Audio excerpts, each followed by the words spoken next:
এবার খ্যাপাটে ট্রাম্পের বিরুদ্ধে ব্যবস্থা নিচ্ছে ইরান। যুক্তরাষ্ট্রের হুমকিমূলক অবস্থানের জবাবে প্রতিরক্ষামূলক প্রস্তুতি নিচ্ছে তারা। সেনাবাহিনীকে হাই অ্যালার্টে রাখা হয়েছে বলে জানিয়েছে দেশটির প্রশাসন। একই সঙ্গেই হুঁশিয়ারি দিয়েছে রাশিয়া। তারা বলছে ওয়াশিংটনের আগ্রাসী সুর আবারও মধ্যপ্রাচ্যকে অস্থির করে তুলতে পারে।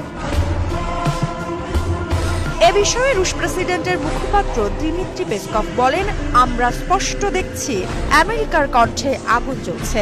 এই আগুন মধ্যপ্রাচ্যকে আবারও জ্বালিয়ে দেওয়ার ইঙ্গিত দিচ্ছে। তিনি জানান, ইরান পরিস্থিতি মোকাবিলায় যথাযথ ব্যবস্থা নিচ্ছে। মার্কিন প্রেসিডেন্ট ডোনাল্ড ট্রাম্পের সাম্প্রতিক বক্তব্যকে অনেকেই তুলনা করছেন কাউবয় কূটনীতির সঙ্গে। রাশিয়ার অভিযোগ, এটি এক ধরনের আধুনিক রাজনৈতিক সন্ত্রাস। তারা বলছে, ইরান শুধু নয়, রাশিয়াও উদ্বিগ্ন।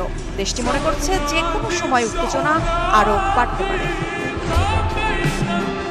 এই প্রেক্ষাপটে চীনা প্রেসিডেন্ট শি জিনপিং এর আসন্ন রাশিয়া সফর গুরুত্বপূর্ণ হয়ে উঠেছে।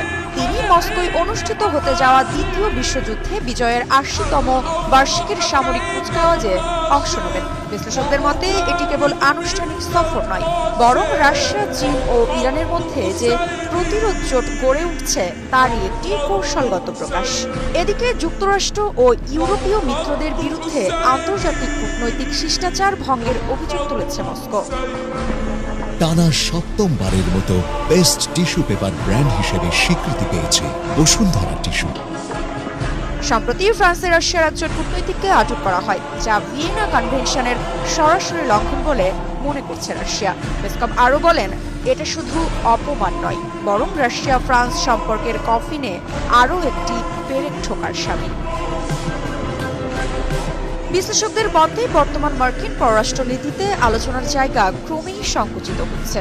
উস্কানি যেন হয়ে উঠেছে ট্রাম্প প্রশাসনের প্রধান কৌশল। এমন পরিস্থিতিতে বিশ্ব নিরাপত্তা ও স্থিতিশীলতার প্রশ্নে উদ্বেগ বাড়ছে আন্তর্জাতিক মহলে।